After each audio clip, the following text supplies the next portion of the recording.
This week on the Autocar Show, we bring you our first impression of the new Tata Safari and tell you what it's like as a three-row SUV and if it's safari enough. We also take a close look at the soon-to-be launched Renault Kiger Compact SUV and talk safety in a series brought to you by Michelin.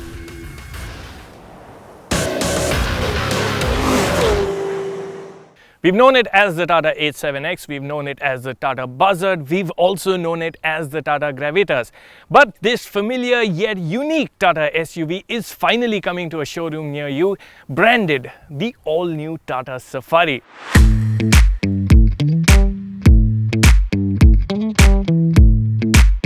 The original Safari had a huge fan following. Does this one have the ingredients to take the story forward?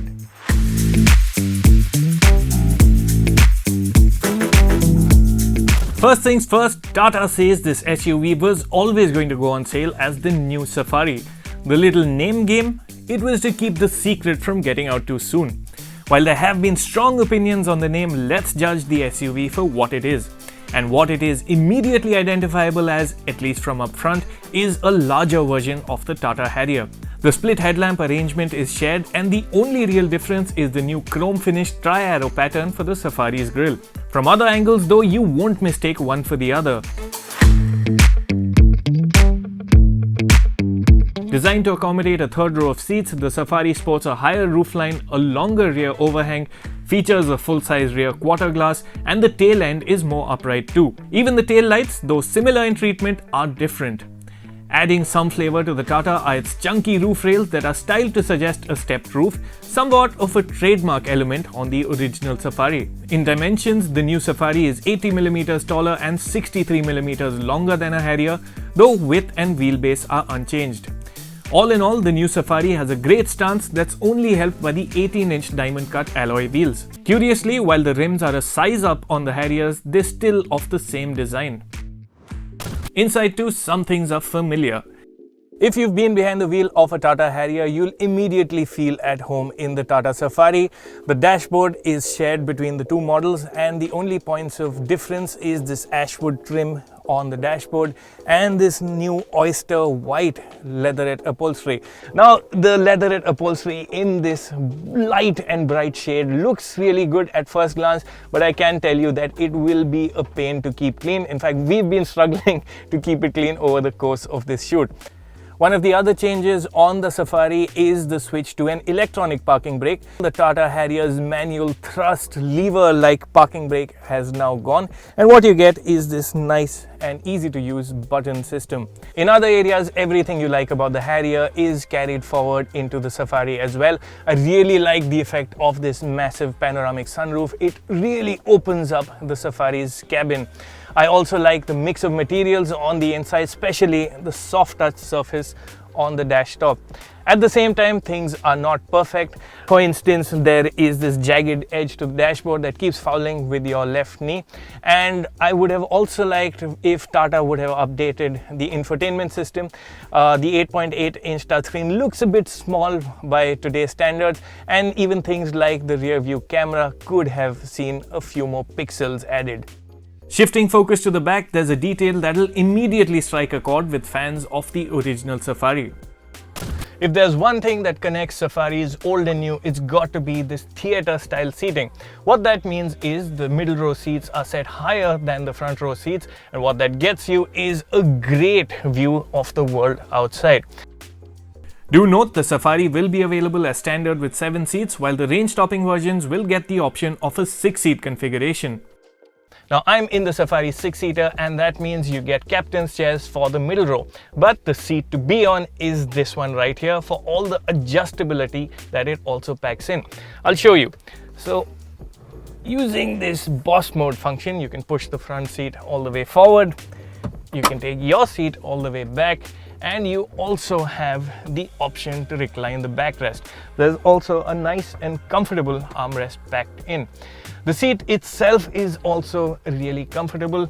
The seat cushioning is well judged, and almost everyone will find themselves very comfy on this perch. I say almost everyone because perhaps people with larger physiques or healthier body types like me will find the seats aren't quite as generously wide as you would have liked. There are no sunshades for the rear windows, and the USB slots are frustratingly hidden from view. And what of the third row? Now, getting to the Tata Safari third row requires some level of flexibility. On the 6-seat version, the best way to get to the back is through this narrow passage between the middle row seats. So, what's it like at the back?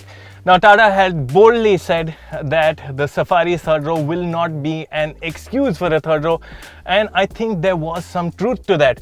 Now, the front and middle row are set to a comfortable position for someone of my size, yet there is enough room for someone like me to be comfortable at the very back. Yes, headroom is in short supply, but anyone shorter than me will be absolutely comfortable here. Again, the seating position is not as knee up as we are used to in typical third row seats, and Tata has also done well to pack in a blower control for the very last row.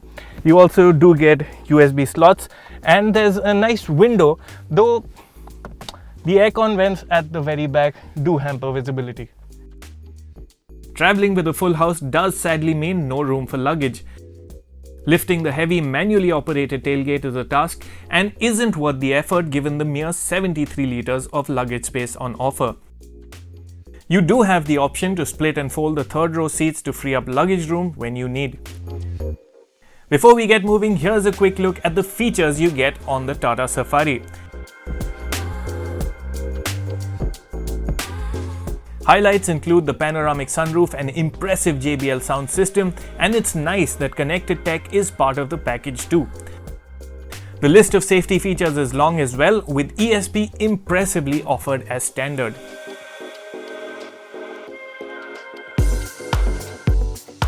The Tata Safari uses the same engine and gearboxes as the Harrier.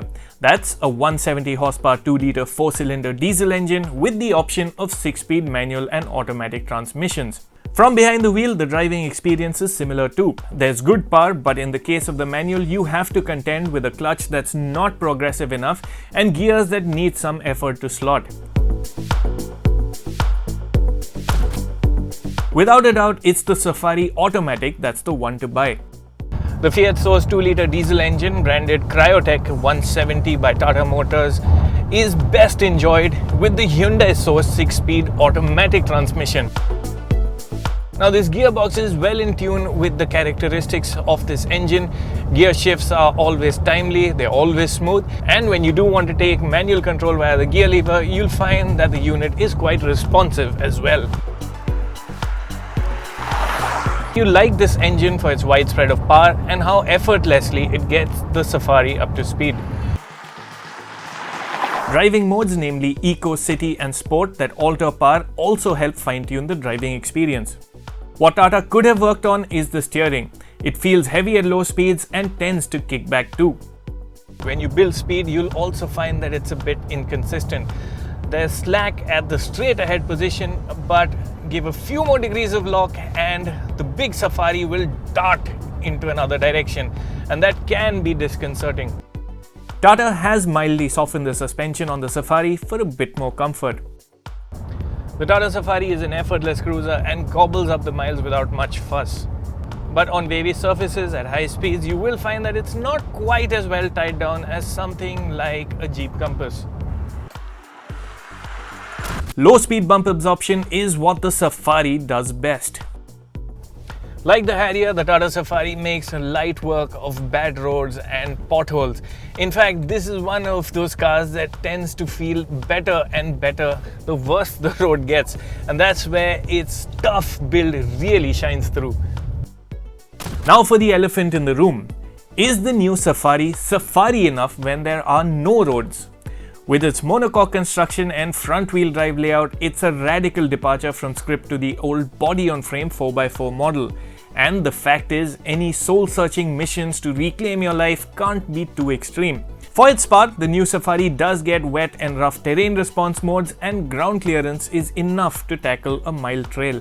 The good news is that the Safari's Omega architecture does support all-wheel drive, and Tata says if there's enough demand, it could consider bringing out a Safari AWD.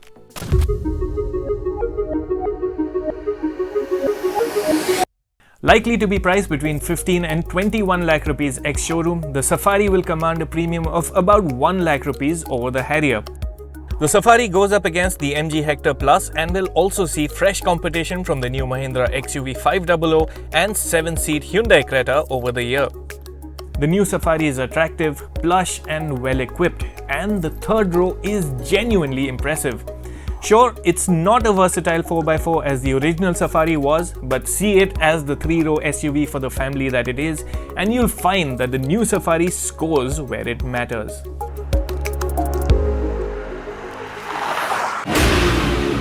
After the break, we take a close look at the new Renault Kiger that's coming soon to shake up the compact SUV segment.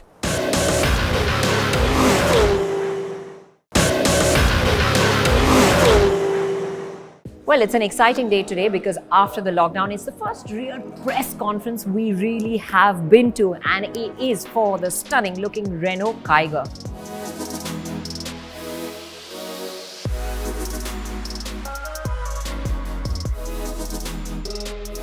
It looks really true to its concept. It's a very stylish car based off the CM FA Plus platform, which is shared with the Triber and its cousin, which was launched very recently, the Nissan Magnite. The Renault Kiger will compete with the likes of Mahindra's XUV 300, Hyundai's Venue, Kia's Sonet, Maruti's Vitara Brezza, Tata's Nexon, Ford's EcoSport and the Toyota Urban Cruiser. Let's get right down to it. Yeah, these looks, well, up front, there's a lot going on. It's a very sculpted bonnet. You have the wing-shaped grille that runs right across, flanked on either side by the split lamps. They're the daytime running LED lights on top, and of course that very distinctive 3-cube design over here, which you can see better once they are lit, of course. It's all connected by the black plastic which runs right across the bottom of the grille. But I have to say it is very distinctive, it is very stylish. Now, coming around to the side, you can see there are 16-inch alloys, again really stylish alloys. This car is an accessorized version, so it does have some details and highlights like the red highlights here, but the regular car will have the standard alloys with a single color. And of course there's black cladding to make it look a little stronger. It's very taut skinning around the side on the otherwise, and you see little details around the handles as well over here, giving it a little bit of zing. It has blackened out top part, which gives the roof a floating look. There's roof rails on the top, and of course there's that roof line that comes really sharply down to the rear. The C-pillar has a blackened portion which comes back again into metal, again a very nice detail over here, and that sharp roof line ends at the rear in a spoiler that again, once again, has cuts and edges. So yes, there's a lot going on in the styling. At the rear, the car is stretched way out to the extremity, so very, very strong hip line in this car. It makes it look really wide and planted. And of course, that is done by these C-shaped tail lamps. Again, very distinctive. They're LED lamps which go right to the ends of the car. You have an false aluminium looking skid plate over here at the bottom, which gives it the required beef. So yes, this is a very, very striking looking car.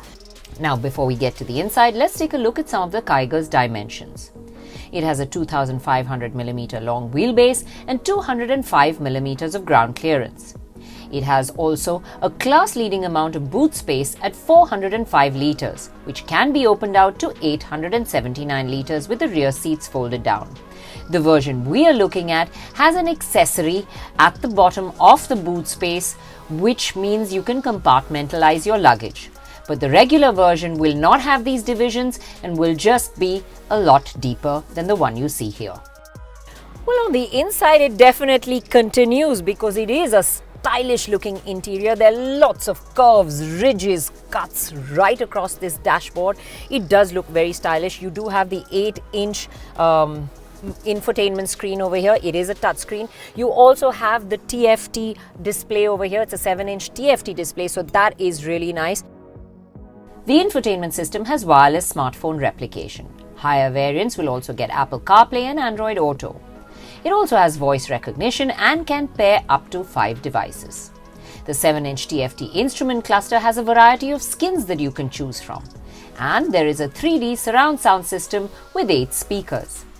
Lots of details I can see here, like wireless charging pad. It's got a nice high console, so you can keep your phone as well over here. You have your USB ports as well.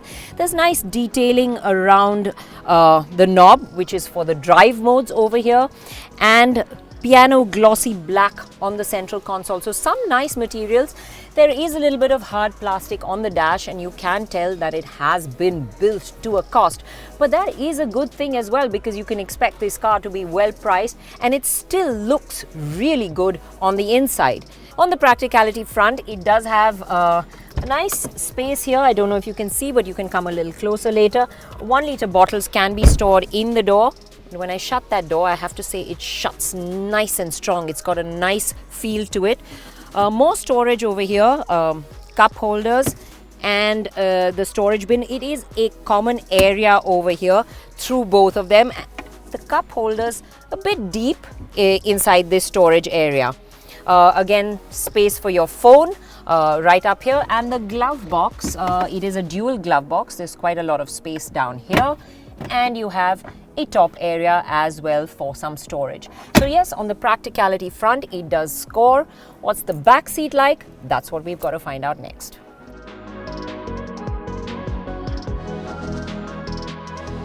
Well, it is a really nice and spacious backseat. I have to say there is ample legroom. Yes, I know I'm not the best representation of height, but I mean, look at the amount of space here. A tall person would be really comfortable.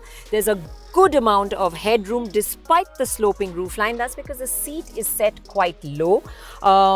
You do sit a little bit knees up, but there's ample space to stretch your feet out in front of the front seat. So that makes it very comfortable. The window line is a bit high and it does kink up towards the rear, but it still is a very large area. So it still feels nice and roomy and spacious. Again, lot of detailing here on the door panels at the back. You can see again different detailing and little cutout on the plastic areas as well to give it a little bit of style. There is storage space for your bottles even here in the back. The seat itself extremely comfortable. It's a little on the firmer side, but it is very comfortable. You do have a central armrest as well with cup holders. What you see here is an accessory. It is the air purifier, so that is an add-on as well. And you have the AC vents and a 12-volt charger over here. The thing to note is that this central part of the floor is completely flat. So despite the car being a little on the narrower side, you can get the third passenger in here quite comfortably because they have enough legroom, and the seat contouring too is quite flat, so the third passenger has enough space.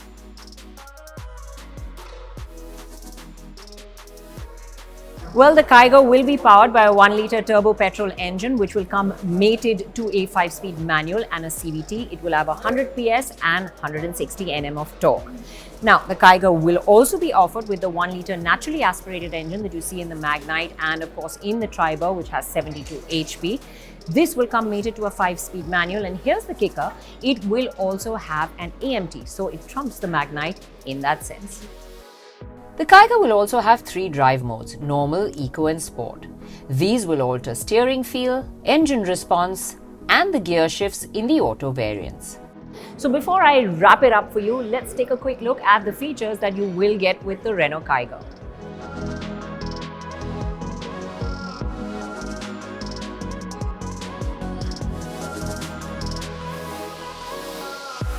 So there you have it, that's the Renault Kiger. Accessorized or not, it really is a stunning looking car. And like I said, it is definitely going to turn heads wherever it goes.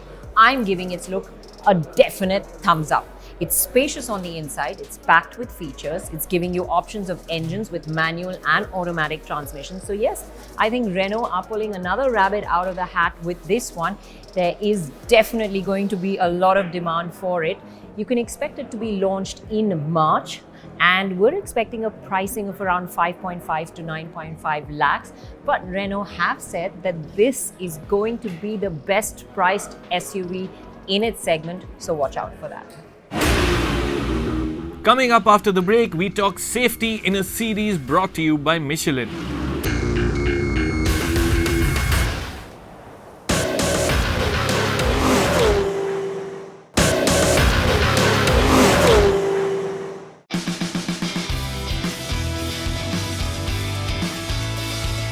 your safety our priority. Committed to safer mobility for a better way forward. Brought to you by Michelin Tyres.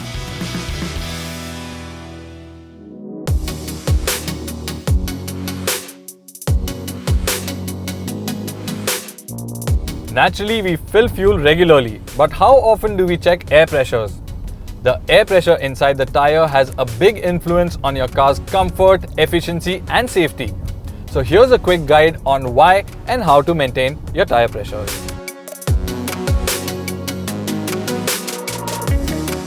Under and even overinflated tires will cause premature wear. And why would you want to decrease your tire's life? Even a 7 psi difference from the vehicle manufacturer's recommendation can reduce tire life by around 8,000 kilometers. Low air pressure can also cause a tire to aquaplane or lose grip over wet roads, as the tread pattern cannot disperse water as it was designed to.